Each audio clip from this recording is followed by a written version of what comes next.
I have a short length of copper pipe and a penny. When I drop the penny, it falls and hits the table in a very short amount of time. Even going through the copper pipe, it falls in about the same amount of time.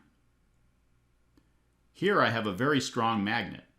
First, I'll show you that copper is non-magnetic. A magnet will not stick to it. But dropping it through the copper pipe, it takes much longer than the penny. Let's drop both together.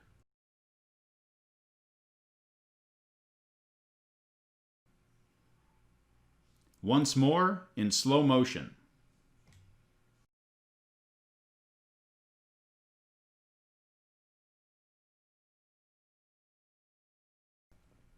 This is the same demonstration, but using an aluminum track instead of a copper pipe. First, I'll drop the penny, and you can see it slides down very quickly. This is a strong magnet. Aluminum doesn't stick to a magnet.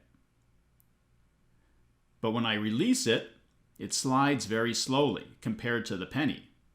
As you can see, it doesn't stick to aluminum. It drops right off the track at the bottom. And one more time in slow motion.